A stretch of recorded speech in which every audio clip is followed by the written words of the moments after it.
to another edition of EMS Fellowship Journal Club. We're coming to you today from Newark, Beth, Israel, in New Jersey. Today is Wednesday, April 25th. Dr. Merlin's running a little behind, so he will be catching up with us.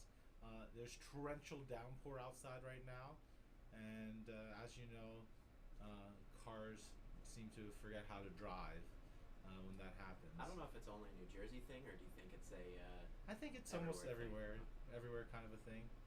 You know, personally for me, I slow down a little bit, but not 50 miles less than usual, which seems to be the case. Hydroplaning is a concern. So when I start hydroplaning, I start to slow down a lot, because I've had some scares with hydroplaning. Especially if you're driving an ambulance. I feel like ambulances, you can see even with the weight, the extra weight. I mean, it's technically not. So that light, the back's my empty. personal view, and I feel like a lot of people who work in EMS and pre-hospital know that the natural state of every ambulance is on its side. That's where it likes to sit. It likes to sleep that way as well. In the garage when you're not there, it's actually on its side. But they're just top heavy. Originally, are we discussing that this week, or was it an article from another week? They start to blend together when you've done a lot of these. But, ambulances were not designed for operator safety nor patient safety. They were designed, let's see how we can get a patient to where they're going. I'll talk to Dr. Merlin about maybe adding a couple articles specifically about that. I know there's like one or two people who they do specific research just in ambulance safety. One thing is your oxygen tank. That is a projectile. You don't want that. You want to make sure everything's secure. Also, I think that the safest seat is the captain's chair, the head of the bed. But if you put an oxygen tank right behind that, and you go to a sudden stop and that launches through your head, that's no good too. Or an unsecured 70-pound monitor that's right Yep. in front of your eye level. Yes, that's bad as well. Also, the shoulder straps on the patient, because remember, the patient can become a projectile as well. So the patient... Have you ever seen that before? I have not seen that personally, but that's why a lot of them will have those shoulder straps that come down and link in front of the chest. Let's see. The most comfortable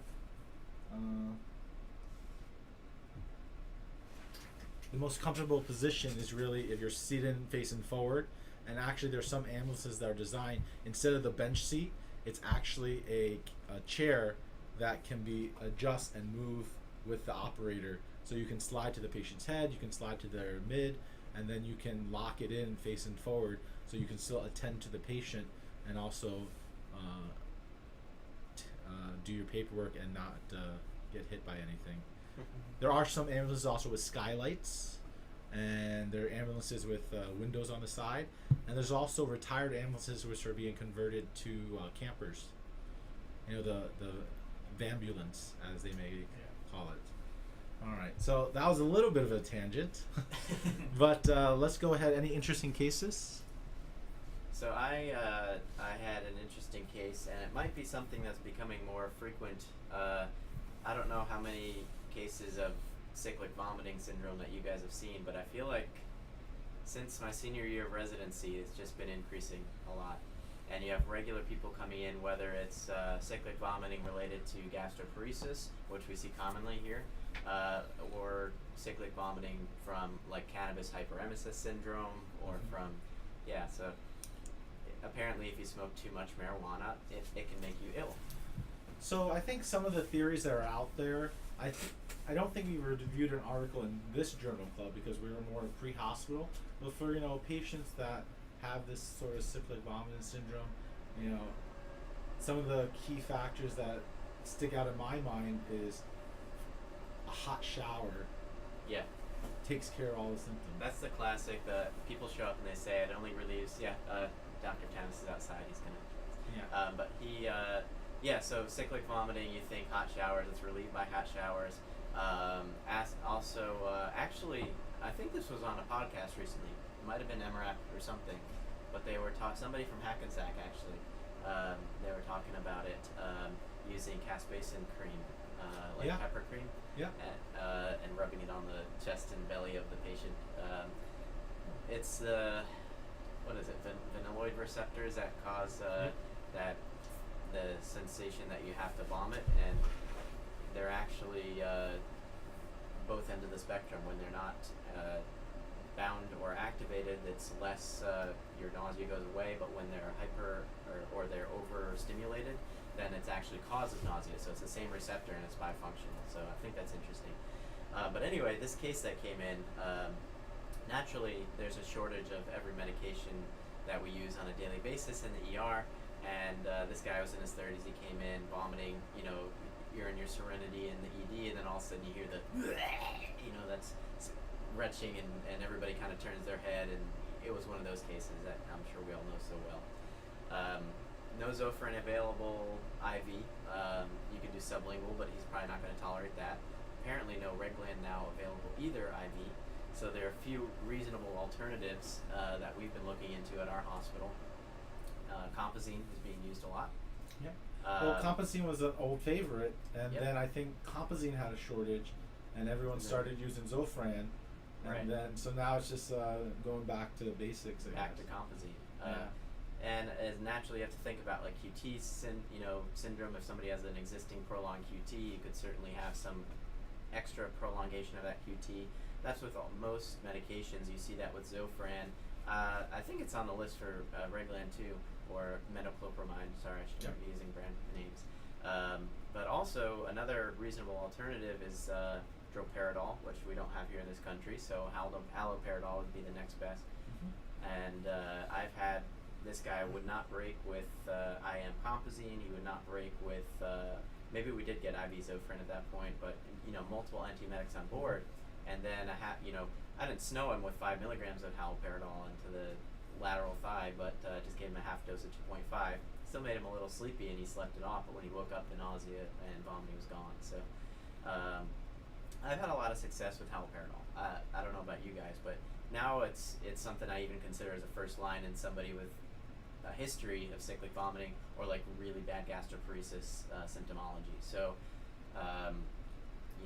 even with the Zofran shortage or the ondansetron shortage, we have to consider other drugs. But like you said, if there's a shortage of one, everybody switches to the other, and then you're stuck on that. So maybe there'd be a shifting to Compazine and haloperidol as a first line. It's certainly possible. Well, I definitely I use Haldol frequently for the vomiting. Not as frequently as I do Zofran or Compazine, but it's definitely something that I keep in mind. The other thing is, for those of you out there who don't have access to these drugs, there was an article published maybe a year or two ago that we reviewed in Journal Club, where you actually take alcohol swabs and putting the alcohol swab underneath their nose relieves their nausea. That works great. I've tried it myself when I was sick. I got a bad norovirus this last winter, and I was curious to see if it actually works. And I have to say, sniffing some alcohol pads really takes the edge off. I believe in the article they didn't really say anything about what specifically, caused it. They just realized that it worked. Yeah. And that's how we found out about most of the medications that we use is, don't really know how it works, but it works, and that's what we've been using for hundreds of years. So, not hundreds of years. When I was apparently I didn't know about it until we reviewed that article. I didn't know it was a big thing. But I was flying back from Atlanta after one of my recent medical trips, and somebody had alcohol pads that she just pulled out on the plane and started, and everybody was kind of like looking around, what the heck is she doing? But after reading the article, I knew what she was doing. She was trying to keep down the fish and chips that she ate, before getting on the planes. So capsaicin cream and alcohol. Yeah.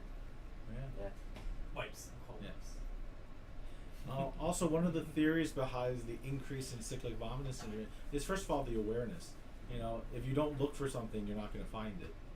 And the other thing is, with cyclic vomiting syndrome, is with the approval of dispensaries and higher doses of THC are available. Some of them are in cream, some of them are in oils. So by having this higher level, I don't think anyone's done the study, but I'm sure someone's looking at it, and if not, it's something that we may look at. But whether or not the level of THC causes increase in cyclic vomiting syndrome, because the ultimate cure for it is to stop smoking the weed. You know, And it- you could. They're saying now you can actually switch strains of THC. So there are multiple strains and concentrations of THC that they're producing, manufacturing now, especially in legalized countries or states. Semi-legal. But it's you could switch the strain of THC, and people have noticed a change in the symptoms after doing that. So. Okay. Well, any other interesting cases? Can't think of. I mean, that was pretty interesting. So Yeah. No, I always find that you do go through so many cases that you can't even. They start to blend together. That's Yeah. for sure. They work like 5 shifts. Yeah. If And anyone families, has like, any what interesting happens. cases, you can either direct message us or you can post on the feed. I just would say keep out. Remember, we still want to respect HIPAA. Keep names. We don't want to do any put any hospital names or people's names, and we can definitely discuss it, or we'll bring it up at a different time.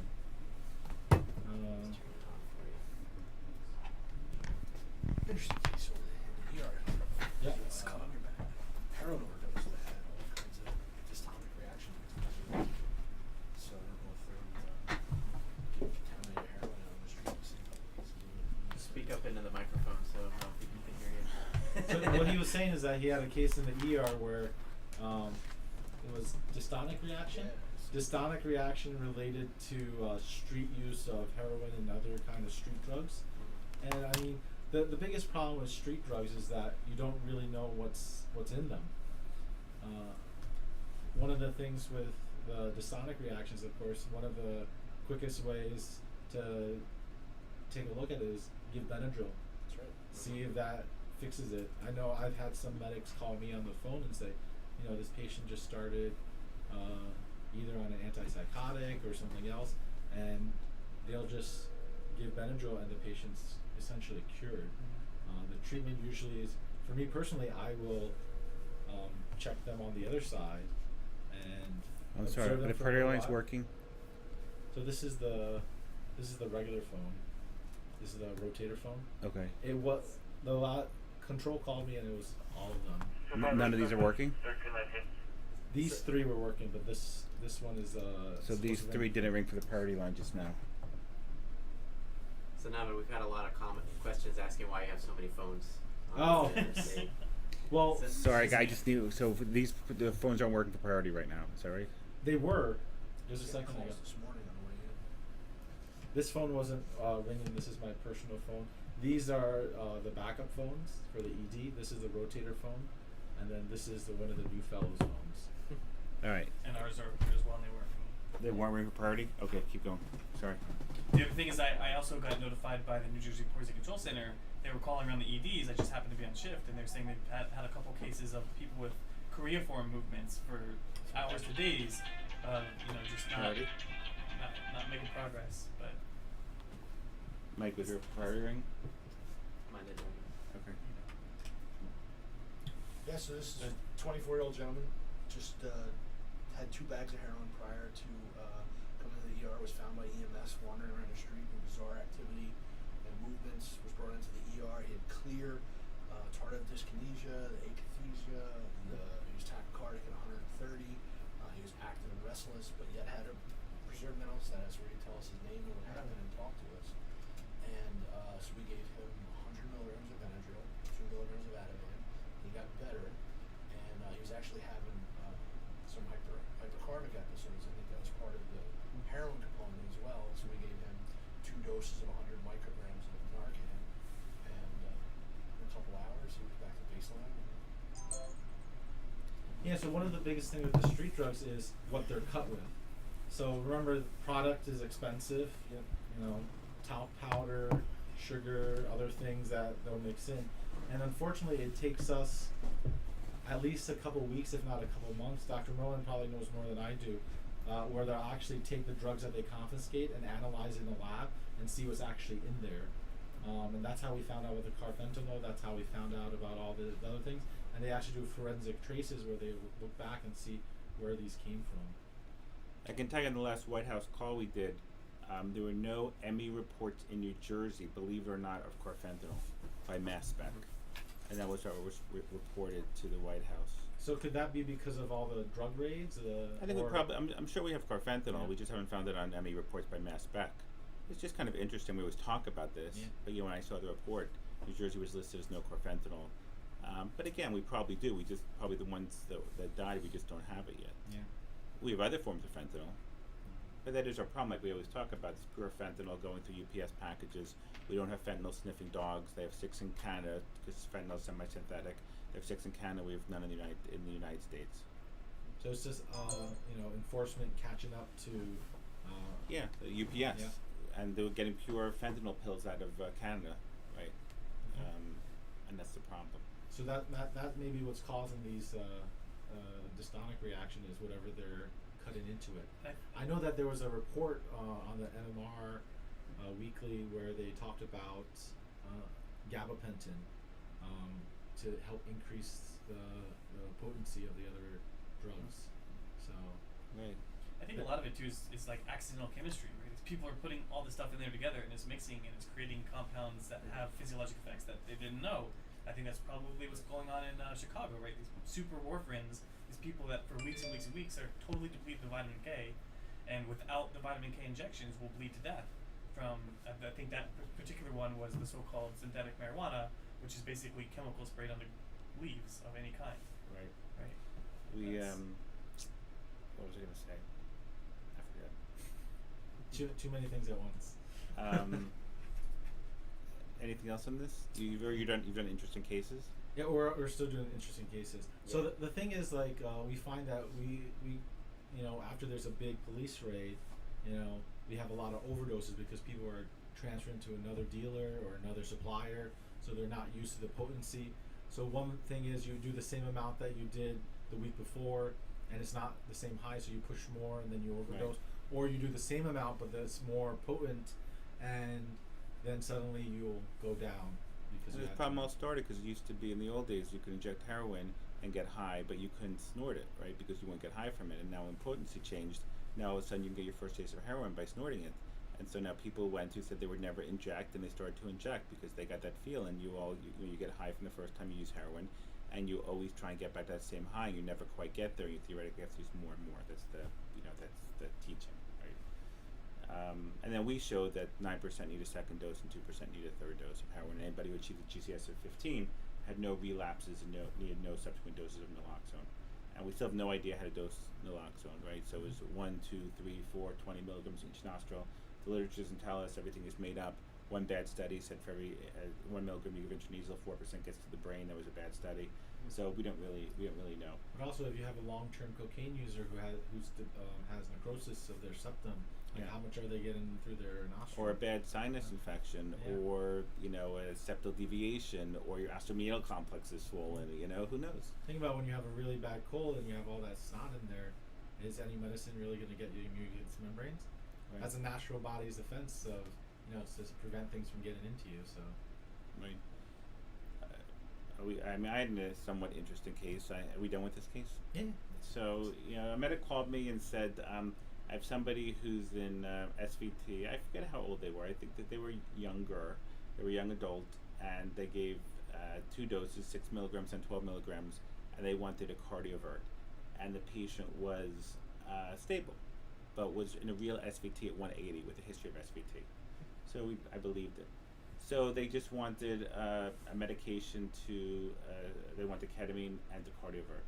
So, and they weren't like 2 minutes from the hospital, they were a little bit longer. So what would you have done?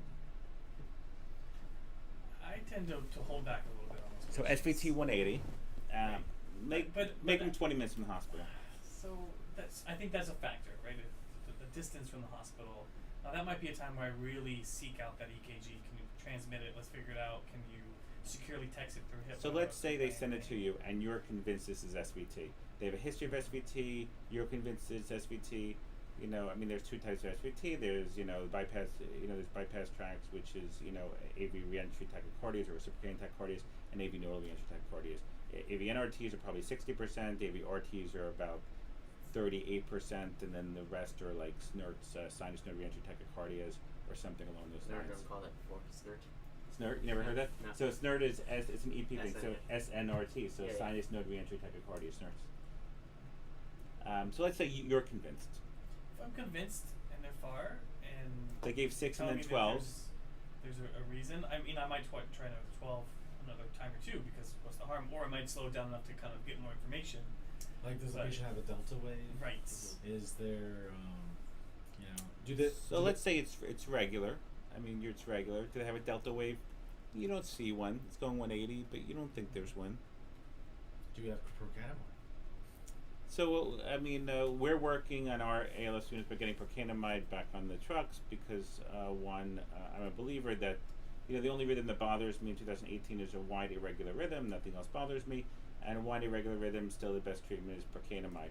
The problem is procainamide takes a long time to load. You get about 750 milligrams to a gram over 20-30 minutes, if you know, and you may not be with the patient that long.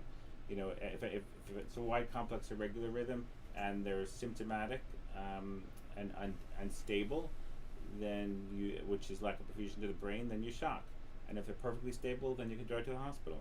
And everybody in between, which is a lot of patients, you can give a poison, or poison is procainamide, because it works the best. So we're working on getting it back on the trucks, but on our vehicles. But so they gave 6, 12, it didn't work. You want a cardiovert? Again, I think if you're 20 minutes and this person is talking to you and their blood pressure is something okay, Yeah. they probably can wait. And they're a young person, right? They're Yeah. 105. They may not tolerate 20 minutes of bad SVT, but Okay, they're so a young if you person. made them like 65, you might push on the fact that they would get rate-related ischemia. Right, and you might create a new Right. problem because you didn't fix it fast enough. And you're satisfied that they have a history of SVT from their 20s, because if you had new onset SVT at 65, you would go, are you sure it's not a flutter, Right. 2-to-1, which is much more common, you know, narrow complex, and which is a little harder to cardiovert, but nonetheless, it makes sense that you get it because of a big left atrium from hypertensive cardiovascular disease. The LA gets bigger and bigger. So, but let's say that you're convinced it's an SVT, so I see your point. What would you guys do? So the key thing in I'm gonna make the patient 55, which is no, you know, 55, I'll make them 65, but they're a young 65. And you said a history of A history of SVT, Okay. and you're convinced by looking at it that it's an SVT. So Well- you're gonna cardiovert. I only cardiovert if they're altered, if they're unstable, if there's. So if they're not there's- perfusing their if brain. They're not perfusing their brain. Yeah. So that was the key thing when you brought up. So this patient's not. This patient's perfusing her brain. The So big you thing wanna that- wait? At 65. No, I mean, I'd have the discussion. Say, yeah, you're feeling terrible. You're very uncomfortable. Okay, we can try to shock you out of this. I'm going to give you some medication to make you sleepy before that happens. So I guess your point is 65. You know, rate-related ischemia could probably affect you more than if you're 20 years old, Yeah. right? But you don't know what their echo shows. You know what their heart shows. But Yeah, if they're tolerating 180 well, then you just go. You know, that's probably your stress test. Yeah. You know. Start a fluid bolus. If there's no change at all, yeah, Right. I'm probably going to be more likely to Right. shock you. For your fluid bolus, I mean, the argument, you know, I mean, if I put you into SVT suddenly, I'm not going to make your volume depleted, Right. right? So the fluid bolus isn't it really kind of just made up? I mean, if I put you into, I mean, if I push you into 180, or it's not SVT at 180 right now, I mean, you're just as, your volume, Yeah, your the volume volume's is the same exactly as the same. 2 minutes ago, right? But I'll start one while I'm setting up to do everything. And Just get it, I'll be IT. you MD24 Dr. know, the other thing I'd probably try is, you know, leg raising with vagal maneuvers, because we know that leg raising with vagal maneuvers has actually improves the ability of So you might try vagal maneuvers. Yeah, I mean, all right. So was that the I'm not what sure study is that again? The although I know modified that SVT, yeah. Yeah, I yeah. don't think though that they did it after they didn't have any patients in that study where they gave the adenosine first, right? They were Right. No. There were BLS No. patients. That was their just- first yeah. one. They were just comparing it purely to vagal alone. So tell everybody about versus this vagal. who's listening. So This is the. Why am I blanking on the study? We've talked about it a bunch of times. Anyway, vagal maneuvers should be, a first line to some people with SVTs or, something similar. But because we can tell them to do this at home. yeah, you tell them to do this at home. People who have recurrent SVT. Try vagal maneuvers. So what I usually do is have them take a 10 cc syringe and try to blow the plunger out. Have them blow through a straw. Which have is them hard. Bear down. Yeah, it's pretty hard. And then a side point after that. But after doing that, your chance of converting, I think in this study, is something low, like 5, maybe 10% at best. But they showed a 20 or 25% increase in converting when you do leg raising at the same time. So tell everybody how you want them to do that. Like, how do you want EMS to do that? Lay the patient's back flat and lift their legs up in the air as they perform this vagal maneuver. Right? I think holding their legs up in the air for 30 seconds while they're attempting the vagal maneuver. Right. So it's sort of like bearing downish. Yeah. Right. And you're just increasing the load back to the heart. In theory. Yeah. So here's what I did. I thought that one, the patient is tolerating it well, and they were 180 and they gave 6 and 12, so I gave a third dose of 18 milligrams, because I was taught a long time ago that for every 6 milligrams of adenosine you give peripherally, 1 milligram gets to the heart. And because the EP people give it right into the heart all the time when they do their EP studies. Not all the time, but sometimes. So I figured if I give 18, then 3 gets to the heart, 6, 12, and then 18, why not? And so I said to them, you can certainly cardiovert, but let's just try this first, right? Because they weren't close to the hospital. I forget how old the patient was, but I also thought it wouldn't have been unreasonable just to drive to the hospital either, right? But of course, what's going to happen differently in the hospital too than adenosine, except maybe the rhythm wasn't SVT, but and I couldn't for whatever reason see the EKG at that moment. So I gave it 18. So I gave it 18, and then the game plan with the medic was just that if it works, great. If it doesn't work, then you can go ahead and cardiovert. And so the medic called back, which they didn't have to do. And when I hear them again, I'm thinking, well, something's gone wrong, right? And they go, the 18 worked. The patient converted, right? And I'm like, I pat myself on the shoulder, and I'm thinking, I got freaking lucky. That's all that happened, right? But it reminds me that sometimes 18 works when 6 and 12 doesn't work, because a little bit more gets to the heart, right? And cardioversion, even if you give somebody a good drug like ketamine, it still hurts, right? And they still have pain after the shocking, no matter what. Right. And it's not that we don't give it when it's necessary, but this patient was maintaining perfectly. But I gave the medic leeway, and I thought no matter what, the patient. When they were calling back, I'm thinking the patient coded, right? It wasn't SVT, it was VT. The patient coded, but sure enough, the patient was totally fine. So one of the reasons why we have all these phones is that when you call the hotline number for us, we're the medical control for our paramedics. You might not get me back. You might get another physician. So that's why we try to handle everything in one phone call. Yeah. And then we also notify the receiving hospital. The article that you're talking about is the Revert from 2015, I think. Yeah. In the Lancet. Yeah, just So- pull it up. And so their standard. Who was the first Valsalva author? Let me see here. I'm the butcher the name. So Lancet, Apple, Lancet's a very famous medical journal, which we refer to all the time. And so their standard Valsalva was compared to the monoside Valsalva, where you do the leg raise as well. And So it's not for just a their- leg raise. You start off with a head up position, Yeah. and then you drop the head and lift the legs at the same time. But doing that modified Valsalva arm, they had 43% conversion compared to the standard, which was only 17%. So an absolute difference of 26%. So their NNT was 3. So worth maybe a try before. So I'm just wondering, shouldn't the patient lift their legs up by themselves? Wouldn't that create more Valsalva than if it's right? Yeah. Because the contraction of the muscles would have increased Raise your return. legs up in I the mean, I air. don't know. I would think. Maybe that's the next study to do. Is there a name for this procedure? Modified Modified Valsalva. I mean, See, that's what how we they- should do is we should come up what we should do, by the way, I'm just thinking, is we should try multiple procedures, because we all see SVT in the ER and pre-hospital all the time. Right. And a lot of patients have SVTs at home, and they don't call ambulances. They've been to their doctors. They know what to do. They don't want ablation for whatever reason. So we try multiple different methods.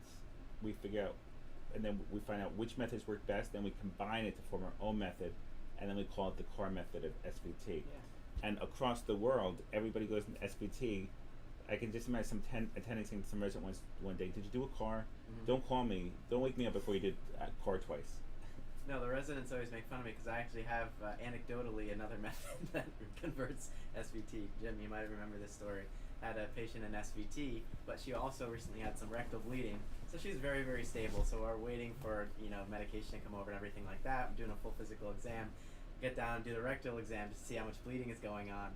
And sure enough, as soon as I go in, she converts out of SVT. From the rectal exam. From a rectal so exam. she did sort of reverse alpha. Yeah. So A little after bit that, more, a little bit more invasive. a little than the more modified. invasive, but I don't want that to be the car method. Just that's a different. But that happened once up in the CCU. After that, I was doing my CCU rotation afterwards, and same thing happened. A lady patient went into SVT, and I said to the attending, "You know what happened last time I had an SVT patient? I did a rectal exam. It went away." He said, "Okay, well, go do it right now." Sure enough, it broke again. Wow. So I was like, I think we're onto something. So I'm actually just on the tail end of being old enough, so every baby went to SVT, we actually dunked their head in ice water. So I actually did that when I was a medic. Did you do that? I actually were dunked taught their it. head. Yeah. So I remember doing this in Pittsburgh as a medic, like frequently. Ice packs. And we would actually go, and somebody would say, put like some cold water in a big thing, a big, what do you call it? Basin. And they would do that with a lot of ice, and we would take the baby's head and just put it in. And I remember actually doing that to like a patient. I can actually picture the patient doing it. The question is, did it work? I remember it working. I mean, the kids all became short of breath afterwards. But I remember it working. But we, when I was a medic, we didn't have adenosine. We give everybody verapamil. Yeah. Yeah, the big thing that it works on the dive reflex, and that's how the ice packs and the water work. Yeah. Any other interesting cases? I mean, I had the wide complex when I sent a picture to the group. Oh yeah. You remember that one? Yeah. That was pretty interesting. Yeah. So this lady came in her 60s. Here, I'll actually have the EKG. I'll try to put it up so people can see. Lady came in her 60s, cardiac arrest. Apparently they got ROSC in the field, and we were backing her into our recess bay. She lost pulses again, so we ended up doing another couple rounds of CPR. From what I remember, the initial rhythm, it was a PEA, bradycardic, in the 30s or 40s, and it was really wide complex. After giving calcium, magnesium, and I think she got a couple rounds of epinephrine, we got pulses back, and the first thing I did was look at the heart. Great squeeze. It's actually squeezing very. So you very gave the well. calcium because of the wide complex PEA, and subsequently Yeah. you wanted to make sure you were thinking about hyperkalemia. Yeah, initially yes, but then after we got pulses back, we look at the monitor, and this I'm putting it up here. Well, it's giant, but this EKG is what I'm showing. The one that I texted to the group is what we saw, and as you can see, it's kind of like a sine wave, complete sine wave. She had a pulse with this, and I'm like, what do you say? Give more calcium. So we just gave another gram of calcium, and You already had given one. had already given one, and no change, nothing at all. So next on the list, magnesium was already on board, and it just seemed to be starting to slow down again, getting a little more bradycardic even, but this maintained this sinusoid pattern, and finally just gave an amp of bicarb to see what would happen, and sure enough, the complex right in front of our eyes just started narrowing, and after maybe 5-10 minutes, same thing happened again. It widened up. We're like, okay, give another amp of bicarb, see what happens, and it came back. That makes me think of the old days tricyclics, because when Right. you give tricyclics, when you give bicarb to tricyclics, the mantra is the QRS widens in front of your eyes. Yeah. There's the only time I've ever heard somebody say that. I saw the QRS narrow in front of my eyes when I gave bicarb for tricyclics. Yeah. So as it turns out, she had not been prescribed any tricyclics. Nobody in the house was taking them. I believe the ICU ended up even doing tox screens for this because it was so textbook. It seemed like it was tricyclics. We got a little more information as the labs were coming back. she was very acidotic. She was like 6.9 initially. Her lactic acid was 18. Wow. So that's impressive. The most impressive part of this is once we started giving the bicarb, the pressors that we were doing started working. Right, because pressors don't work well in acidosis. That's right. the problem, especially pre-hospital when you know So we have septic patients and they're acidotic and nothing works. She was in complete vasoplegia. I know we talked about this case, the one I transported to the Middle East, that pressors weren't working until we gave some bicarb. You know, I never used to be a fan of bicarb, and I see it working with vasoplegia. But she anyway, she ended up shortly after pH improved a little bit after we intubated her, and she was awake and nodding and talking with a lactic acid of 18 and a pH of 7 at that point. But right. So people say, why don't more people not get better? Because we're not giving bicarb to most cardiac arrest, and the answer is because we're intubating, we're blowing off the excess CO2. Yeah. Right? We're alkalizing the serum, and the best way to alkalize serum is by intubation. The best way to alkalize the urine is by bicarb. Yeah. So she, as far as I know, she's still alive. Very poor prognosis. What was her she was K? she was a heavy. Her K was 5.3, slightly hemolyzed. Yeah. That was fine. So Magnesium was fine. More for renal function. The rest of her labs were okay. She had some acute kidney injury. But it wasn't that impressive, I have to say.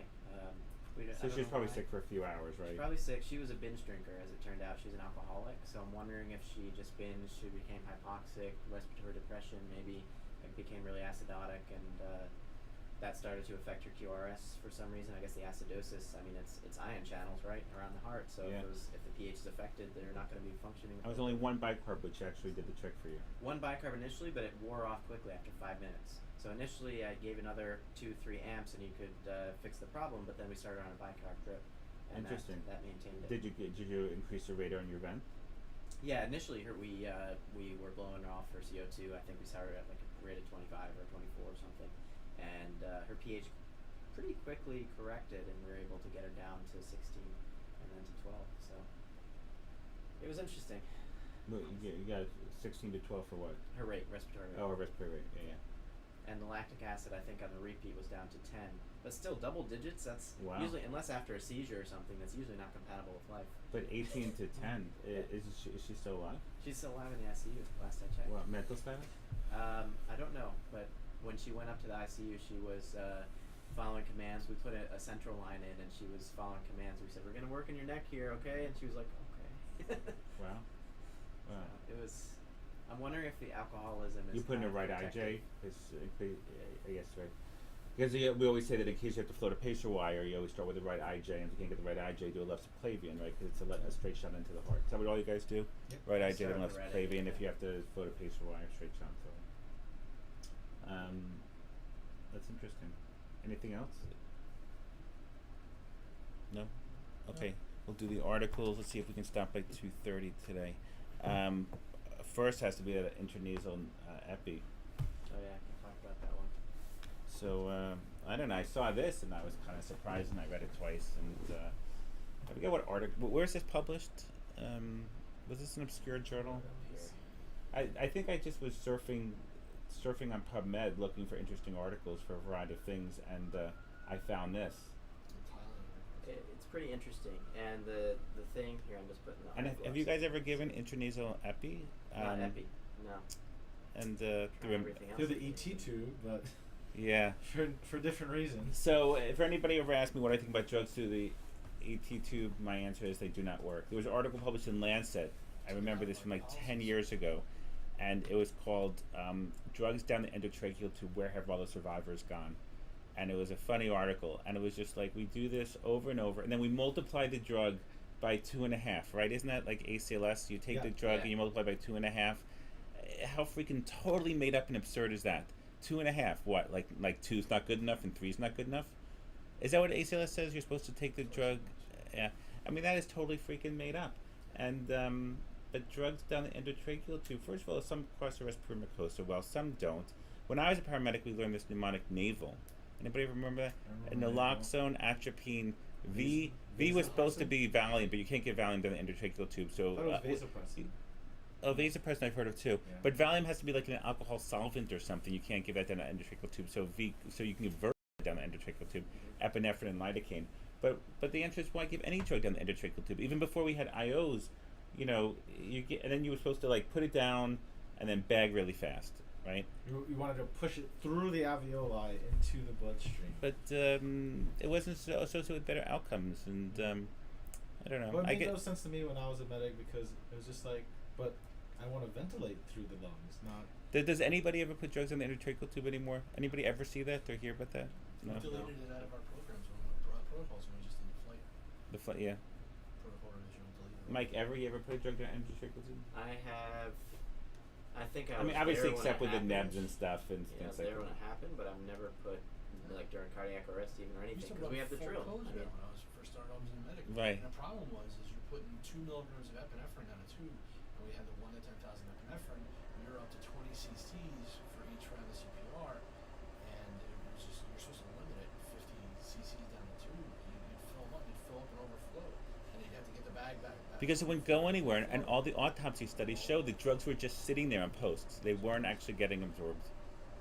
So, all right. So epinephrine, you're doing this? yeah. So intranasal epinephrine. So throughout this whole study, I don't know if you guys. The one I kept thinking of was if you guys ever heard of the Simmons study from Canada, 2001.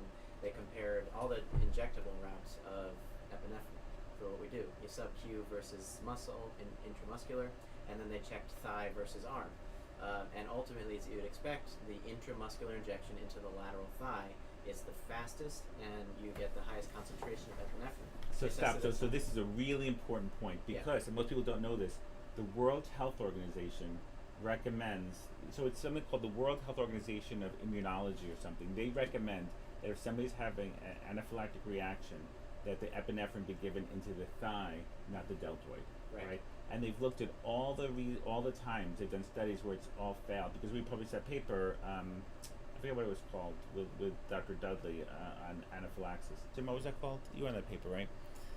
God, we forget the title of the paper we So published. many papers he doesn't even remember. And they looked at all the people who failed, and there was never a failure when you gave the epinephrine in the lateral thigh, but there was when you gave it in the deltoid. Now, I don't think that you have to give everything in the lateral thigh, because one, you may not be able to get to it very quickly if somebody's got like pants on during the winter. But it is just interesting to note, and there's actually a national recommendation against giving it in the deltoid. And yeah, so this article, you can see the actual concentrations that they tested in very healthy individuals. So this study that we're looking at today is a similar. They took healthy individuals and kind of did a similar study, but they were looking more at the intranasal route. So their background was a great review of anaphylaxis and everything like that, IgE mediated, all the stuff we learn in medical school or wherever. If you think about it, everybody knows, at least they should, first line for anaphylaxis is epinephrine. And I know you harp on this all the time. We talk about it all the time in Journal Club. Giving Benadryl and steroids to a patient who's in anaphylaxis is not going to do anything, right? Benadryl's peak plasma time is, 3 hours or something? It's a PO is 100 minutes. 100 Somebody minutes. just told me this story. You're at a get together and somebody wants to tell you about an emergency they had in their house, and they told me about their kid who was a college kid who actually was allergic to, I forget what they told me, but he was having a real allergic reaction. He was short of breath, and they said that they decided not to call 911. They just gave him PO Benadryl, and they repeated it 3 times.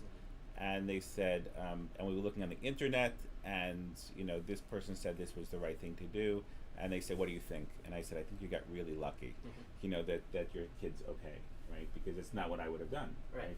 And I said, one thing I would tell you to do now is I would say, if this has happened before, you need to get a prescription right away for an epi auto injector. Yeah, definitely. Just have a low threshold to give it. Well, the thing is, the other medications are symptomatic. Like, it makes you feel better, but it doesn't actually treat the problem. Right. Yeah. Epinephrine treats the problem. But PO Benadryl, to answer your question, is about 100 minutes. 100 minutes. Yeah. So you got to reverse it. Anaphylaxis, as you know, is Yeah, Zyrtec's better. It's 2 or more body systems involved. For me, as soon as I see that, if I'm concerned at all for anaphylaxis, I'm just giving epinephrine. Yeah. So they've actually studied the routes of giving epinephrine before. I wasn't really even aware of these. They checked sublingual absorption. They've tried intranasal before, mostly in animals though. A lot of animal studies on this. And they've also tried inhalation. So kids with anaphylaxis got inhaled epinephrine. and apparently the tastes so bad that they just couldn't tolerate it. They had to end the study. So apparently it tastes bad. That's one other thing to consider. The sublingual has actually been shown to be a reasonably good route, but you need 40 milligrams. You need really high doses of epinephrine, and I don't know how feasible it is to prepare sublingual dissolvable tabs regularly.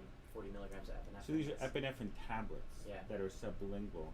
I don't think I've ever seen that. Have you guys ever seen that? That's what they're describing. 40 milligram tab. No, 40 milligram liquid. It was dissolvable liquid. Sorry. So this is the same that I would inject. It's squirt underneath. And they squirt So it might be the underneath 1 to 1,000 formulation, so it's 40 milliliters or even higher 40 concentration. milligram. I don't know. It has to be really It's still a concentrated. lot. So though. 40 milliliters means you're probably going to swallow some, which I guess is okay. I mean, I guess it's all right, right? We inject epinephrine to bleeding blood vessels. GI does that, right? So Yeah. So as I mentioned, in terms of intranasally, the only existing studies are in animals, and there's actually dogs, and it's pretty effective in dogs. The pharmacokinetics are great. So they're like, well, let's try it in humans. So they give, what do they give dogs? Intranasal epinephrine. For allergic reactions? No, it's just been studied in dogs. Did they mention the dosage or no? Not that I see. Because I feel like Absorb- dogs, they're Dogs also have, I think they have a vaster network of vessels and everything in the Yeah, nose that's- and all that. I don't know. The pharmacokinetics are great, so I'll have to ask my wife about that one. Don't we have like a contingency of veterinarians who watch as well? Yeah, I think so. See if I they think charm it's in. type in. But 40 milligrams of epinephrine. Anyway, so the subjects that they selected, they only had 5 volunteers for the study. Two guys, 2 and 3 girls.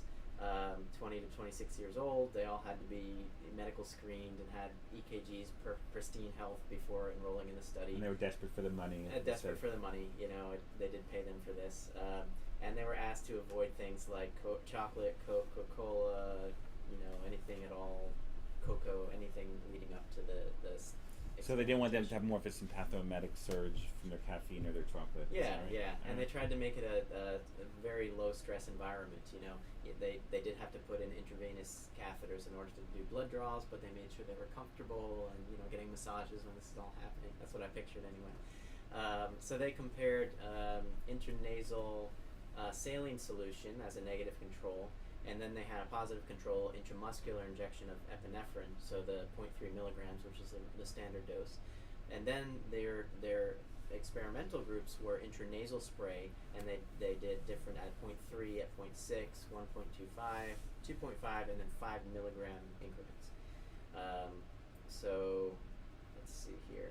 Basically, as I kind of mentioned already, they basically put in an IV, and they were drawing blood from these patients to test blood levels of epinephrine at 5, 10, 15, 20, basically every 5 minutes up to 120 minutes. And they took 10 milliliters, so that's quite a bit of blood they've had taken off.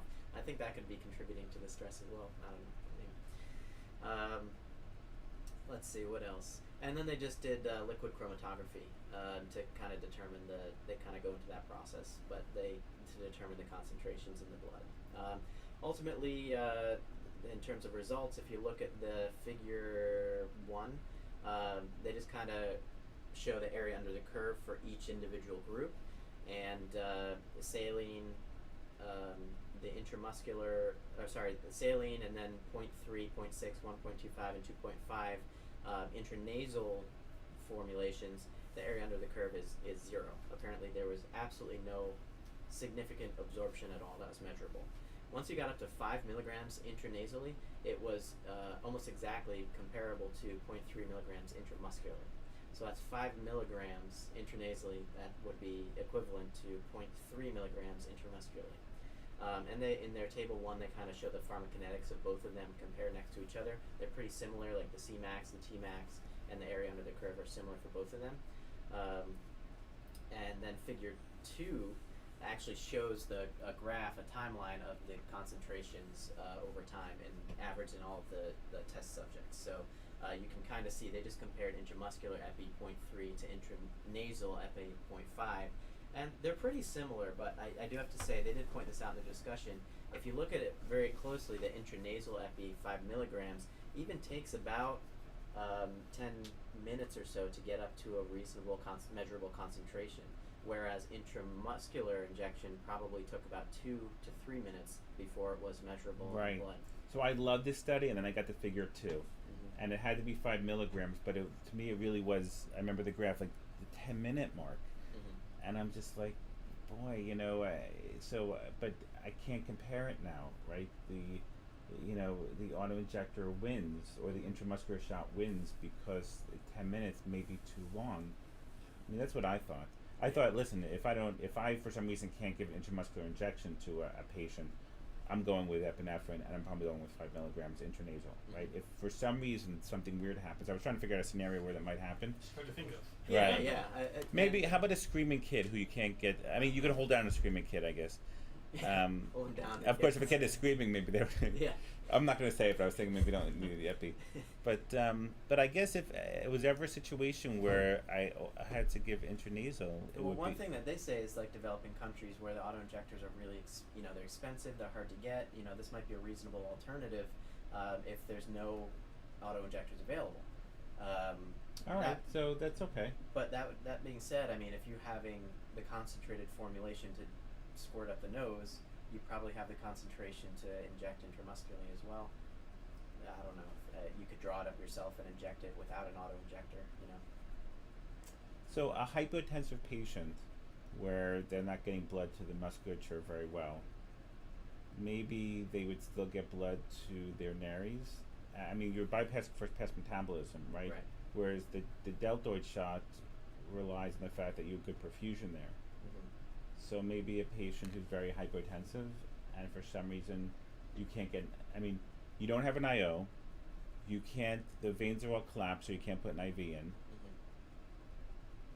Mm-hmm. and they're too hypotensive, so you give the intramuscular, but it doesn't work, Mm-hmm. and you go, maybe it's not working because they're so hypotensive. Maybe intranasal is okay in that patient. Right? What do you guys Yeah, think? I mean, Not everybody has IOs, right? I mean, the whole idea is how long it takes for it to increase concentration in your bloodstream, and IM just wins. Yeah. Right. What do you think? Yeah, I think it's like I said, a reasonable alternative. If for some reason you have a mucosal atomization device and you don't have a needle to inject it in to the thigh, there's got to be a situation, or the patient's deathly afraid of needles, and they're refusing treatment. So they say, "Sure, I'll let you squirt up my nose." But, So let me ask you this. How about this question? I'm asking this question for Scott Phelps. Scott, are you listening? How about BLS? Right. So BLS doesn't have needles in most of the world, Mm-hmm. right? What about letting them give intranasal epinephrine? Mm-hmm. Now you could say, well, they can have epinephrine auto injectors, but not every BLS unit has epinephrine auto injectors. I would support that too. They should have auto injectors. Yeah. But what if they don't have auto injectors? Intranasal. Or Yeah. intranasal versus nothing, Definitely better. right? We're all Yeah. supportive of intranasal versus nothing, right? Yeah. Yep. But we would want them to have an auto injector. But let's say they say, well, auto injectors are expensive, which they are, and we're not going to. How much? So what do they say? We're just not going to buy it. Yeah. Then we would $600 say, for a 2-pack. then we'd say you can just get the epinephrine. And this is 1 to 1,000. No, they had a concentrated formula. Hang on, let me see here. There's one that'd be 5 cc's. It'd be going up the nose, it's too much volume. Yeah, so I forget their volume. I feel like it was 125 micrograms, plus or minus 40 micrograms, but I don't know. Wait, so if it's 1 to 1,000, it's 1 milligram per 1 ml, right? Yes. So if we're giving 5 milligrams, it would just be 5 mLs. It's too much. It's a lot of volume. Yeah, you'd have to split it up between Do you both remember sides. you But epi 1 to 10,000 is 1 milligram per 10 mLs. So That's worse. you're just telling me the concentration has to be higher than 1 to 1,000. 50. So you're saying the concentration has to be like 1 to 100? So they just had different concentrations. So 125 microliters. So about it ended up being about a mil and a half. Yeah, so they specially prepared it. Each dispensing dose was about 1.25 mils, and then they had different concentrations of epi in that same liquid, in that same volume. So it has to be very high So they concentration. did very high concentration. But 1 to 1,000 is readily available. Maybe the others readily available by the companies, right? I'm sure any company can make it at any point, right? I think you decrease your absorption because that'd be such a tight vasoconstrictor. It'd be great if you had a bloody nose. That's a good point. So you get vasoconstriction. In fact, that's what we do with epistaxis sometimes. Take lidocaine with epi, and And soak squirt up the, the nose. Right. Or I mean, what you're we've just done for pounding. years is give cocaine, right? Cocaine's a Right. very good vasoconstrictor. I think we have in the ER either 4% or 10% cocaine. What do we have here? Anybody know? We took it out of the Pyxis. 4. Well, So, last hospital had 4%. so if it's 4%, that means it's 40 milligrams per ml, right? And it's a great vasoconstrictor, and I've used it several times, right? After somebody Actually, with it's good. a massive nosebleed to get it to stop right away. I mean, now we have I'm TXA. using TXA as my first line. I Right. don't know about you guys. But you could certainly take epinephrine on like a 4x4 or 2x2 and Yeah. stick it in the nose, right? Slice up 3 lines on a mayo table. Patient. All right. So anything else with this? I don't think so. I mean, it was obviously limited because they're all healthy subjects. They're not our usual, patients who'd be coming in probably with anaphylaxis and multiple comorbidities. But Yeah. young, healthy people, it'd be certainly a comparable population. Because I was always taught that if they're old, don't give them like oxymetazoline, which is Afrin, up the nose. Don't give them cocaine. There's some age where you're too old to give you cocaine up your nose. I guess that's reasonable, but I mean, if you're 60, you're probably tachycardic and hypertensive because you're bleeding a lot through your nose and there's blood everywhere. And then if I stop your bleeding, I'll probably reduce your heart rate, not speed up because of the cocaine. But I have given cocaine to people. I can actually picture them where they did get wiry, and I thought that must be the cocaine acting, right? Probably. I've never used cocaine before, so it's. But I have seen many old people, older than you think they should be, using recreational cocaine. Yeah. Right. I I mean, mean, what- having massive stimulus. but before It's not bloody noses. Right. But before TXA, what were you were probably just using Afrin or oxymetazoline. Lidocaine with epi or Afrin. Yeah, and so Afrin is oxymetazoline, although there are several Afrins on the market, and some are just plain saline. So you have to get the Afrin with the oxymetazoline. You put it on some cotton balls is probably the best, and then you stick it up the nose, and then it stops the bleeding pretty quickly. Although high dose oxymetazoline is can make you altered actually. So oxymetazoline has been used as a new chlorohydrate as a date rape drug, and that's that's documented in literature too. So you get altered from that. And chlorohydrate we used to use all the time, but it's not used so much anymore for sedation because it's very a titratable drug. You never know what it's gonna happen until you give it to a patient. But we used to use it for a bunch of procedures. Okay, you wanna do next article? Which one do you guys want to do? I can do the pre-hospital ECMO. Pre-hospital ECMO. Everybody always wants to talk about pre-hospital ECMO. It's sexy. It's a sexy topic, that's for sure. Sexy topic. If Uh, only it that's would for save sure. a lot of lives. I know, that's the problem. So this is actually a review article out of the Scandinavian Journal of Trauma Resuscitation and EM. They But basically the authors' names are not Scandinavian, so I was Right. curious where they publishing from. Good question. Actually, you know what? I think they have affiliations. UK, London, UK. Looks like they're all affiliated with UK hospitals. Yeah, and NHS, London. Yeah. Queen's So- Mary University. I think it's always interesting to see where people publish. Yeah. But it's also, as we discussed with the Littman, right, that sometimes it just doesn't even matter at all, and to discount it for that reason alone is just Yeah. pretentious. So this is pre-hospital extracorporeal cardiopulmonary resuscitation, right? And they contrast it to CCPR, which is conventional CPR. They call theirs ECPR when they're talking about this specific intervention. And they basically did a literature review of all the studies. They found many case studies. Looks like 1, 2, 3, 4 case studies, 2 case series of 6 and 7 patients each, and then 1 before and after cohort study, which is really the only comparative trial that we have. And they mentioned that there's 3 in-hospital studies that are in the trial phase, and 1 pre-hospital trial that's still enrolling patients in Paris, I believe. That should be expected to come out in late 2019. So that's kind of the things that are on the horizon. And each of the case studies is just a single patient, and a couple of the series, it's the 6 or 7 patients with the same thing. So basically, what are they looking at? They're kind of looking at why does this matter? And it matters because out-of-hospital cardiac arrest survival is still really, really low. It's still a big, big problem. And trying to figure out what is the right way to spend resources. Is it spending money on public health education? Is it training all high schoolers in the region to do CPR? Is it putting AEDs in every taxi, every place? Is it having advanced ECMO teams in ambulances stationed at every corner, that's the real question. And the reason that we are looking at ECMO is because it does a real good job of oxygenating and also pumping blood, and that's of the two, one of those is one of the main problems in the cardiac arrest typically. And even in people who are like hypovolemic from another cause, ECMO also works in those patients as well.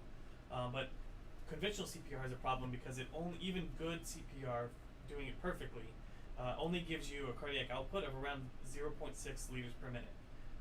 And so it's very, even with good CPR, it's still very low flow compared to the normal is around 2.5 to 4 liters per minute. And then ECMO can get us right around 2, plus or minus, just a little bit. So it's essentially 2. So ECMO definitely increases our cardiac output. Also oxygenates the blood, and it's accomplished by putting a catheter in usually the femoral vein and then the femoral artery, and then we can basically suck blood out through the vein and then oxygenate it and pressurize it and put it back into the artery, increasing our coronary blood flow and also blood flow to other organs, importantly the brain and other kidneys and such. So they looked at all these studies, and they basically are looking at kind of the pros and cons and the published evidence. They mentioned the different types of ECMO. There are some places, Paris comes to mind, where they actually take ECMO. It's it's a team, ECMO team, with all the equipment in an ambulance, and they go to the scene where the patient had their cardiac arrest. There's others where some people prioritize, let's put on mechanical or have a large manpower so we can do good CPR, and let's prioritize 10 minutes of CPR on the scene, and then they have some good prognostic indicators. Let's take them to the hospital as soon as possible, and then do eCPR immediately upon hospital arrival. And then comparing the two, there's just not enough data to kind of recommend one versus the other, but there's the different ways. Certainly a lot of people would propose that putting the patient, just lifting them up, bringing all the equipment, and then trying to do CPR on a moving stretcher downstairs and into the ambulance, and the moving ambulance, it definitely decreases your quality of CPR, and it decreases your outcomes of people who survive cardiac arrest as well. So that's why we do, and many others recommend staying on scene and doing all of your interventions on scene, because that's when you're going to have your actual survivorship. It's going to be your greatest chance. And then also trying to figure out when do we send out this pre-hospital ECMO team? Do they get, because in London, for instance, they mentioned they had 10,000 calls for cardiac arrest. Only 500 of them are witness cardiac arrest. So the others are, some are pronouncements, some have been on scene, some are unwitnessed. We have an unknown downtime. And of course, having the staffing cost to have enough of these vehicles is a problem. So that's one logistical challenge of having these people go to the scene. But also, having a paramedic crew arrive first, determine whether this person is or isn't a candidate, is also a logistical challenge. And then having them secondarily call an ECMO team, probably not the best either. So really what this does is kind of put this decision capacity on the dispatchers to try to help select through criteria, of which we're going to get to some in a minute, of who might benefit best from this. But waiting for the 3-hour mark and then calling an ECMO team is not likely to have any good outcomes either, just because you're so far down the pathway. So really what they recommend in the paper is somewhere around the 10 to 20 minute mark is probably when we should be deciding, okay, this person has not had no ROSC, now we should be switching over to ECMO. Of course the ECMO team would have to be already there at that time. So they would be screened and selected through the criteria we're going to mention in a minute by dispatchers, dispatched at the same time as ALS, and then they could initiate once they reach that point of the system. They looked at the evidence, which of course is very tough just because we only have case reports. We have the before and after study, but really it's hard. There was 88 total reported cases in the literature, and the overall survival rate is 13 out of those 88 cases. And they actually don't mention whether it was survival with good neurologic outcome. They just say overall survival. So it's only 15%. So actually still pretty low, pretty low for such an expensive intervention. They kind of mentioned some of the trials. Some of the trials have a mandatory 30 minutes of conventional CPR, and then by the 20-minute mark, if you are not within 20 minutes of the hospital, then that's when you would consider this person to be a ECMO CPR candidate. I think the most interesting thing from this paper is the conventional people who got ROSC with conventional CPR, typically their maximum time was something like 47 minutes, 45 minutes of somebody who survived, had a downtime of CPR, but a downtime of 45 minutes and then had a good neurologic outcome. So longer than you kind of think, but that's like the longest reported case. However, there's many cases actually of people that hit this 90-minute mark, and many of them are 90 minutes until initiation of ECMO, and then still leave the hospital with good neurologic outcome. So really doubling the time of the period of cardiac arrest. And they actually, many people in these studies hit the 90-minute mark, and they had about an 8% survival with good neurologic outcome. And then they mentioned the American cohort, which was more than 11,000 out-of-hospital cardiac arrests. The longest reported downtime was 47 minutes in somebody who had neurologically intact survival. So that's a lot longer. So they're having some good results. They talk about the trials which we mentioned, and then the hardest part, right? Selecting the patients. Who do we choose to do this on, right? Is it the 115-year-old? Is it the baby? Is it the people witnessed? And basically, it would be many of the same people that have otherwise good prognostic factors, right? Younger rather than older. And they mention a criteria here in this paper of 18 to 65. 18 only because that's our hard line for adults, although we don't have any good evidence that it's worse in kids. It's just a lot of times for simplicity of studies, we start with adults because getting things approved for kids can be harder. The second criteria they mention is witness arrest with bystander CPR. Certainly that's a big one. Another one is VFib or VTAC rhythm or signs of life during resuscitation. So an initial shockable rhythm, probably the best prognostic factor, or right there, at least right there with witness arrest. And then another factor of people that would be qualified for the ECMO is a no flow time of less than 5 minutes, meaning no more than 5 minutes without some kind of CPR. And then also the obvious criteria of you've got to be able to start ECMO within 60 minutes of the time of the initial collapse. So not making sure these people aren't at the 4-hour, 5-hour mark where there's likely to be less good outcome. So they're just, these are just kind of based on the case reports and based on some of these rhythms. Much of that data is from the other cardiac arrest databases, the large cardiac arrest databases that we've been looking at. They talk about the timing, which you mentioned. Probably the right time is somewhere around that 20-minute mark, give or take. And then the most important consideration, logistical considerations, right? Because a typical ECMO team is going to require at least 2 physicians. One may need to be a interventional physician more familiar with equipment, or maybe specialty trained on the equipment. You're also going to have someone run the ECMO device, although there's some ECMO devices that purport to be more or less computer controlled and independent, but they still are complex machines that require the right placement and the right time period, and they have some major complications, right? You are opening these vessels with very large caliber hoses, so you can have life-threatening and life-ending bleeding as a consequence, even on people that may have otherwise successful ECMO. So it's not an intervention without risk, that's for sure. And that's one reason they recommend probably the 20-minute downtime mark is the right number, because if you do it at the 1-minute mark, where you're probably harming a lot of people that would otherwise have good ROSC if you just did good CPR. And we focused on the things that are important, like getting electricity there fast, and not delaying those interventions for other less helpful initial interventions like intubation, and probably even IV access, or at least IV epi. The other consideration is cost, right? So the authors of this study estimate the cost per year to equip one primary response ECMO team for 9 hours a day, 7 days a week, at 880,000 euros. And if you're not that good at conversion, that's $1.07 million. So that's for 7 days a week, 9 hours a day. Right, for one team. How do you pick the 9 hours? Yeah. I would say peak, right? Yeah, whatever your peak So is. whatever your peak 11, volume 3, is. 3, whatever. Of course, your peak volume may not represent the peak number of younger Right. people going into But you would have, VFib that's cardiac right, arrest. Probably have to be your peak. I mean, arrest. the chances of getting good prognostic indicators like witness cardiac arrest, things like that, more likely in the waking hours, Right. So Right. I guess you could make it around that. But So $1 million a year. So if you wanted to do it, yeah. So if you wanted to do it 24 hours a day, so what, 2.5 million? 2.5 $2.5 million a year for how many survivors with good neurologic function? At best we can tell, maybe 15%. You know? Right. So it's not that it's not worthwhile. It's that should this be?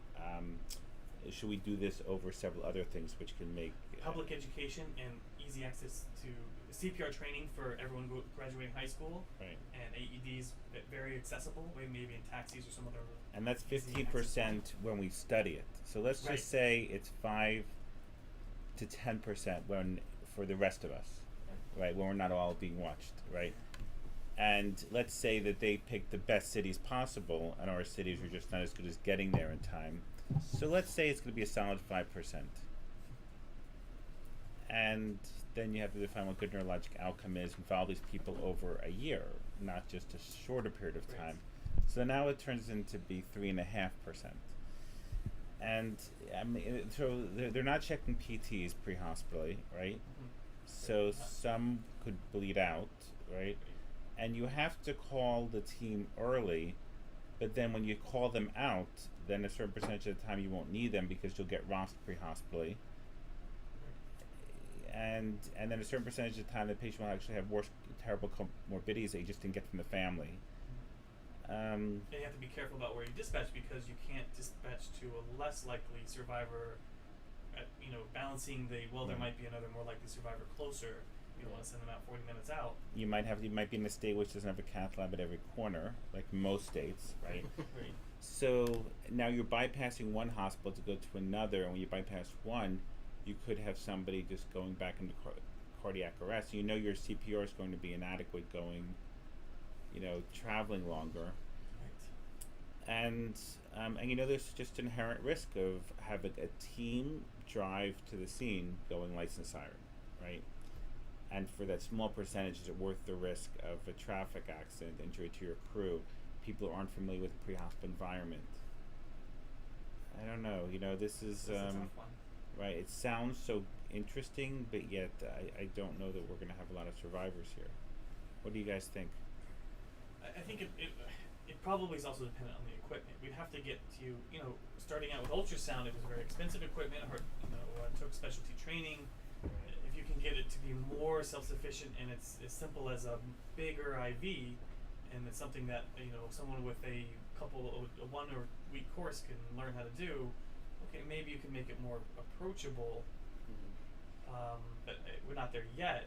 It's certainly an important topic, but I got asked by a bunch of CEOs this morning from a bunch of hospitals about the mobile stroke units, right?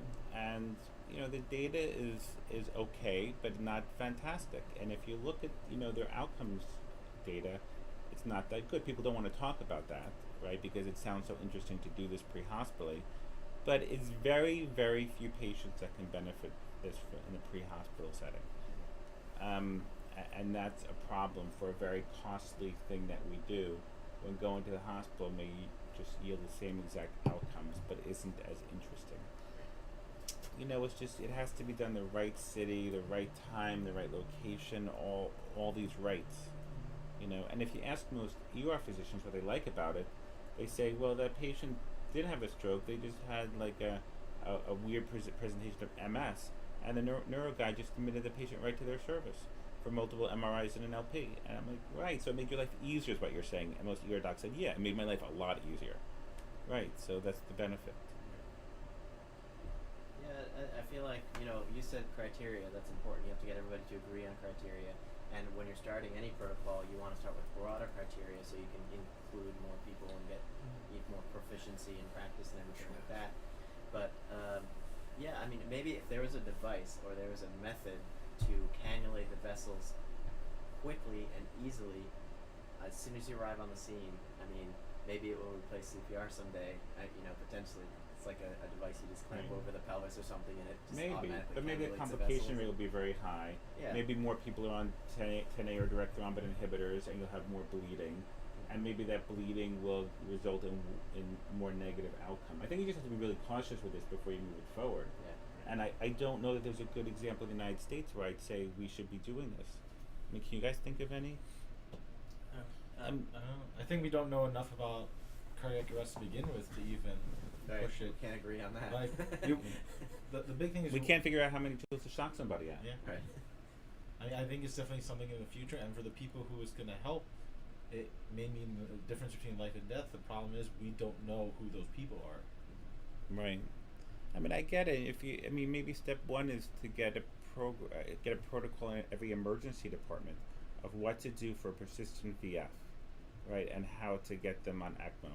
But most emergency departments pick up the phone and call somebody who can do it, and that's not a protocol, right? But it depends on who picks up on the other phone. You have one person covering tonight who will be like, sure, let's do it. And then the next person tomorrow is like, absolutely not. Right.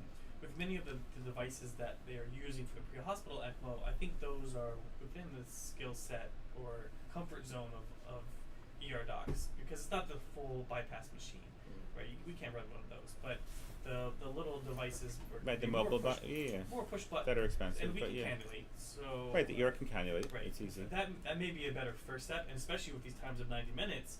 Well, maybe we should. Okay, you're not having good outcomes on scene at the 20 or 30 minute mark. Okay, maybe now it's time to transport when we otherwise might continue to work on scene. Right. Maybe that's a good first step to this, Right.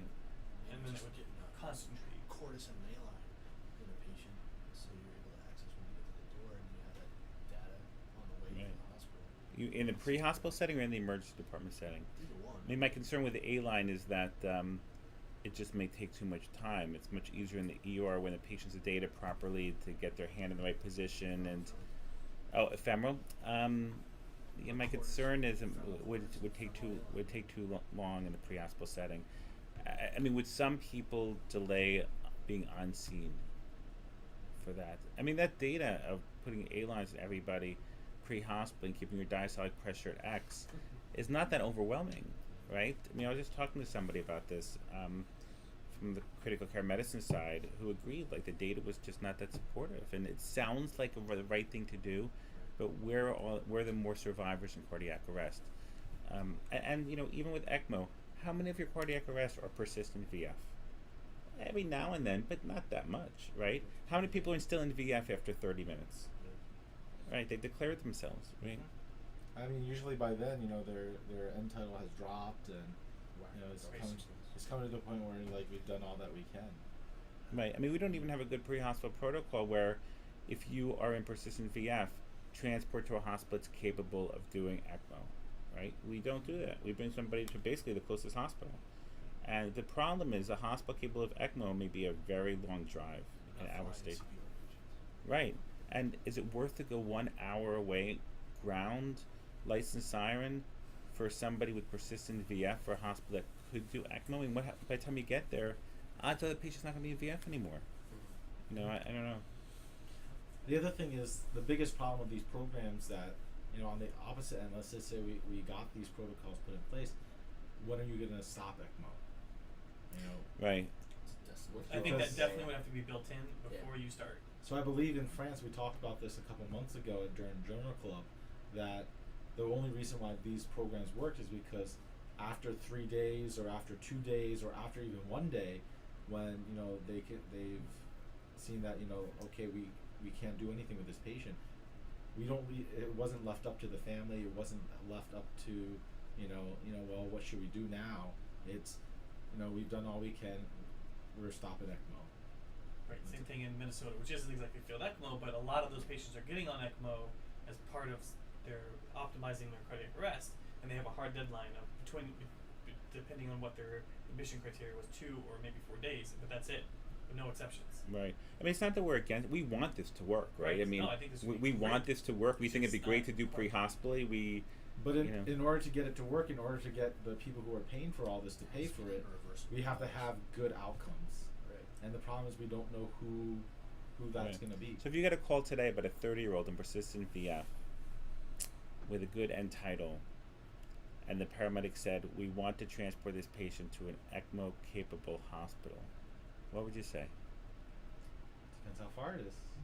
So let's say that the non-ECMO-capable hospital is 15 minutes, and the ECMO-capable hospital is 30 minutes. Should they drive the extra 15 minutes with I would somebody say yes. in I would say cardiac arrest? definitively yes. Okay, so As I'm long on as you- board. Let's as say long- they say to you now, we don't have a mechanical CPR device. I still say yes because I still think that's that person's best shot. Rather than Right. showing up at the busy community ER with limited resources, who is going to be probably more likely to call a cardiac arrest than maybe Right. a well-staffed academic center or when you can have other teams Right. involved. And now, of course, the risk is they'll get to the hospital, patient won't be in VF Right. anymore, and they'll pronounce. Right. Or they'll say, oh, we're not going to do this. And you go, okay, I mean, Right. it's Yeah. reasonable to do it, you know. I agree with Drew. I I think still this is the think best that's shot for the patient. I mean, In the right what would- situation. In In the the right right situation, situation. what would you want for your family member? Obviously, you know, if I have a family member who's 90 years old, Right. you know, we're ER doctors. You know, Right. Of course, the but harder this question is time- going to be now the patient's 45, now the Right. patient's 50, now the patient's 55, now the patient's It's 60, right, they 65. escalate and Somebody's going to ask us, what's your cutoff? And the answer is, I don't have a cutoff, just you have to give me maybe the it's right become situation. more proficient, and if you start to develop better outcomes, you could increase your, you know, age and stuff like that. But I don't know. I feel Sure. like Pick a patient with a reversible cause. You know, this is something you can step the LAD and get them back. Because we know 30% of people have a culprit lesion.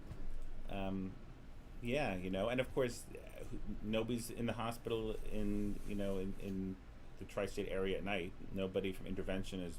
There's no intervention at the hospital in the tri-state area which gives intervention on its house 24/7, standard, right? So that's challenging too. You know, how you treat this patient at midnight may be different from how you treat him at during the day.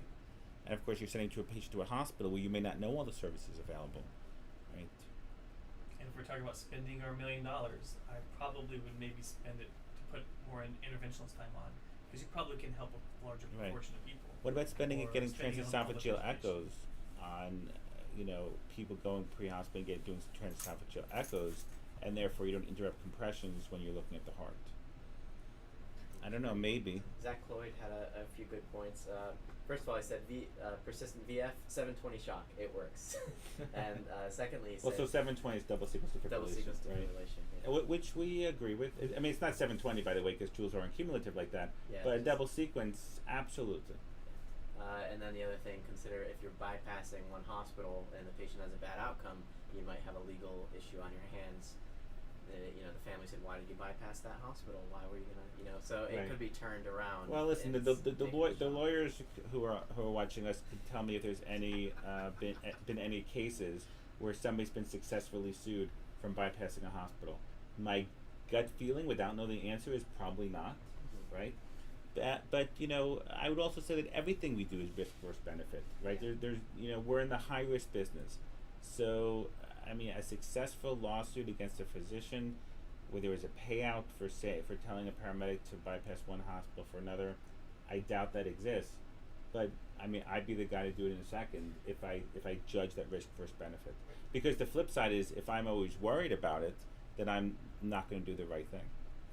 And I think that would be very hard to argue from the legal side that they were doing this what they thought was the best thing for this patient. Right. And I always say this, some people think it's silly, but I could be sued for doing the wrong thing or the right thing. I'm going to be sued every time for doing the right thing, right?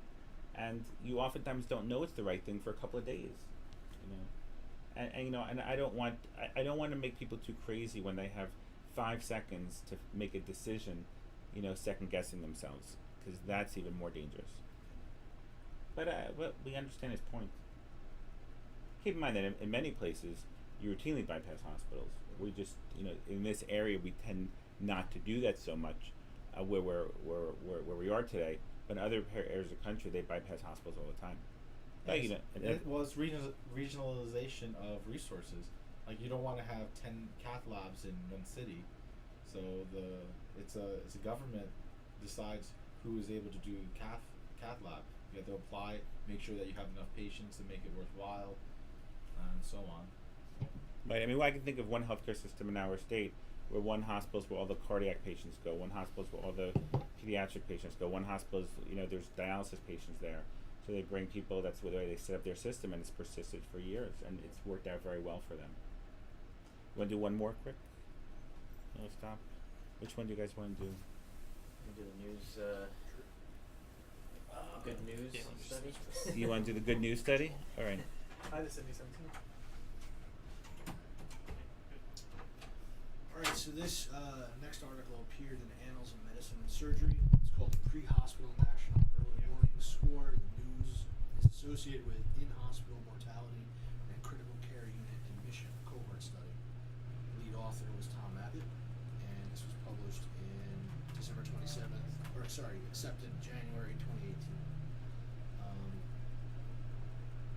It was done in London, so it seems like in the UK they have a few different early warning scores to predict mortality and morbidity, and now they're looking at adapting these to pre-hospital.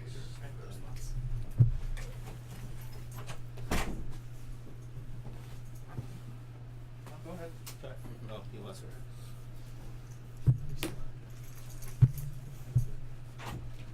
I keep think going. You got a response. Yeah. Alright, so in the first paragraph of the introduction, it talks about the National Early Warning Score System was developed by the Royal College of Physicians, and it was designed to standardize and replace multiple existing early warning measurements in UK hospitals. This study itself was a retrospective review of patients from a single emergency department by an ambulance with a modified early warning score.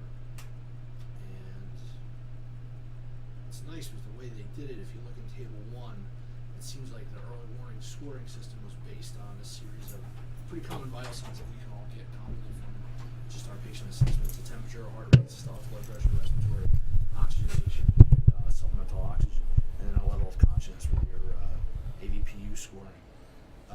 What was significant about this was they looked at about 200 patients, and I'm trying to see where it was. So the median pre-hospital news score was 3, and if your news score was higher than, I think it was 7, is that right? 7, you went to the ICU. So the results of the study was they looked at figure 1, showed the flow of the patients. So they had about 450 patients that qualified for the study. They trimmed them out, and it came down to about 189 patients where they compared the pre-hospital scoring system. They said a news score in table 4, news score greater than 7, you were more likely within the first 48 hours of your stay to go to the ICU or have a significant medical problem. And this was a significant p-value. And the bottom line of it is they found out that they were talking about in their discussion that the results of the pre-hospital news score may be a useful tool in guiding patient management and ambulance crews. Another point that they were saying that if you used a news score, you could predict whether or not you're going to use lights and sirens to go to the hospital. Yeah, that's kind of interesting. Yeah, I thought that was really I interesting. mean, that's a whole probably a bunch of untapped resources or untapped research. Connecting scores How with sick the utilization of patient lights is and if sirens. they use lights and sirens. Right? I used my lights and siren because the score was X. Yeah. I don't know if that's defendable or not. Yeah, it sounds strange to me because your score can be Y and you can have a serious illness. Yeah. It's interesting though. But it seems like it's a pretty user-friendly scoring system based on simple vital signs. You come up with it between a 3 and was it 3 and 15? But most patients that went to the hospital were 3 or better, and if you went to the ICU, it was 7. So, and then they further go to talk about that they modify the news score to have one for COPD, one for pediatric patients, one for obstetrical patients, and hasn't really been used in pre-hospital settings before. It could be this was a small study to kind of kick off. So it's another score that may be beneficial for us, and I thought was kind of an interesting article. Yeah. Anybody else have any other thoughts about this? Yeah, I mean it's just earlier. That's a big push I think in EMS now is earlier triage, getting an idea of what's going on sooner, so that you can better use your resources, right? I mean, like you said, trying to decide whether you're doing lights and sirens, deciding what units you need to send, what kind of equipment, depending. It's just an earlier kind of triage method, I guess, but it's a little funky, I think. Yeah, it is a little funky. I mean, it's sort of like QSOFA for like sepsis, which has been validated in a pre-hospital setting. It's another scoring system, and all the scoring systems are fine. I always say, en route to the hospital, moving to the hospital, because if you're having a stroke or stroke-like symptoms, you need a CAT scan of your head. and a CT angiogram of your head, period.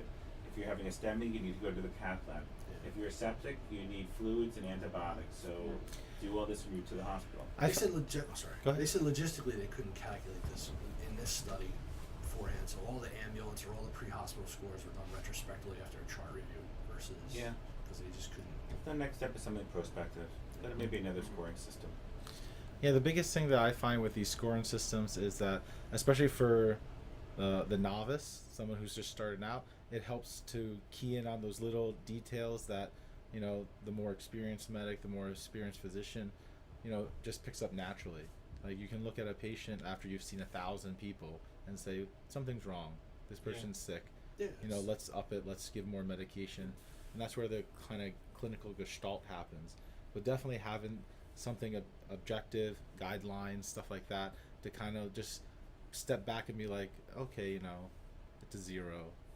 You know? One of the biggest things in medicine is seeing sick or not sick. Right. And if you look Absolutely. at the variables, you know, somebody who's tachycardic, somebody who's tachypneic, somebody who's hypotensive, that just. But also it's how you very how you communicate that to another provider. Yeah. So even when I'm bringing in a patient from outside, if I call and just say, I can't just say, oh yeah, you know, he's tachycardic, diaphoretic, but he looks fine. That Right. doesn't So- say, if you say like his score is a 2 out of whatever, that means more. It means more. So it's a good way to communicate with another provider. I agree with you. It's a good way to follow somebody over time to see if their score's increasing or decreasing. I Yeah. agree with you. But, you know, if somebody is pre-hospital and you say their score is X, and, you know, I would say, okay, so maybe there's a greater chance of them having a large vessel occlusion, they need a CAT scan. Yeah. And if you say their score is Y, okay, there's less chance, but But you I'm still still have a gonna large get- vessel occlusion, and you still need to go to CAT scan. Exactly. Yeah. So again, it's a nice way to communicate, especially if you're using the same score as the emergency department and ICUs are using. But we're not doing that well either. We're using many, many scores, Yeah. right? Or if you have a very low news score, you go to an urgent care center. If you have a higher score, you Right. go Maybe to maybe that's the answer too. But an urgent care center with imaging probability or with imaging capability. But you know, it But has there's to no be classification of that right It now. would have to be pretty low because no scores, because you never want your score to be 100%, right? And all the validation studies of all these scores always show physician gestalt always wins. Trumps. Like Right. it's always your clinical Right. impression that wins. So. And I would say paramedic assault always wins too. Sure. You know, I mean is there any benefit to having that neurologist, you know, see the patient and say and try and figure out if you can keep your pronator drift in the back of an ambulance? What's the benefit of that? I mean, where's the research that shows the benefit of that? It sounds really interesting, but you need a freaking CAT scan, right? You need imaging, and no matter, you know, if you have pronator drift or if you don't have pronator drift, if you know your eyes are doing something, you know, you certainly can't do muscle strength if you're not there. Right. And you know, you need imaging no matter what. And listen, you want to do this in the back of a moving ambulance? Well, I don't know how well you know somebody can see you in the back of a moving Yeah. ambulance.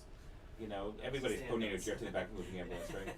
And I don't know. I mean, it's okay if you want to do it en route to a hospital. There's nothing wrong. Yeah, But the there's key- enough to do in the back of an It should ambulance. delay your. Yeah, your the key is what you said from the very beginning. It should not delay your transport. And the same thing like we were talking earlier with the epinephrine and the Benadryl for anaphylaxis. You can do all the other therapies, all the symptomatic treatment, but don't delay the epi. Give the epi first, and then you can go ahead and do cetirizine or whatever else you want to give. Yeah. And the more involved any scoring system and the more comprehensive it is, the less compliance you're going to have with it. Look at we use AVPU pre-hospital because we don't have time to do Right. an age stroke scale in the back of the ambulance. It's not going to have a Cincinnati stroke scale. It takes the place pre-hospital, Right. and the NIH we do in the ER. But I mean, we always talk about the Cincinnati Compliance. stroke scale or what's it called? The Is it LA. LA or VANS, right? Yep. It was on our in-service. And the But more advanced and the more difficult I the don't know. stories are, the less compliance. do you you're guys do when somebody comes to the ER? Do you do a score before they go to CAT scan? Somebody says CAT scan table's ready. You say, hold on, I'm going to do a score, or you just say, okay, go. I always do my at best NIH, so just do my like a quick NIH. The things that I skip are usual. Well, I'll try to get visual fields, but I usually skip like the showing them the pictures and that kind of stuff. And I assume they get the points for those. So I say at best when the neurologist calls it at best this score, because Right. this is what I left out. So 2 seconds. Yeah. I mean, and if somebody said I didn't get a score, but the airway's okay, he's speaking, Yeah. and the CAT scan table is open. I'd be like, all right, so you got him a CAT scan quick. And I'd say make sure you do a CT angio before they get off the table. Right. Right. And a CT perfusion study if it's a delayed presentation. Yeah. All right. Anything else? We'll do the other study next week. Oh, so just a couple operational things. So next week, is a special week for us. We are at Gloucester County EMS with our friend Andy Lovell, who runs the county-based EMS system. So we're presenting there. I know he's invited a bunch of squads already, and so we'll be broadcasting from there in New Jersey, way down south. Although for him, we're way up north. So join us then. It will still be next Wednesday, 1 p.m. At Gloucester County. And then don't forget to sign up for our EMS conference. I've heard of a lot more people coming today, which is great. We are at the Robert Street Hotel, 4 p.m. to 10 p.m. on May 22nd, right? The 22nd is May Tuesday. 22nd, Tuesday. Tuesday. EMS week. And try to be there on time because the first 30 minutes or so we're going to present a bunch of rewards to people, and we'll have some food, and it'll be like a great night. And bring a couple of friends, but make sure you sign up so we have an accurate head count. We are in the ballroom of the hotel, and save some extra time for parking. And I'm going tonight to Brooklyn to give a lecture to Williamsburg, and we'll talk about it next week too. Anything else, guys? No? Okay, thanks for tuning in. See you next week.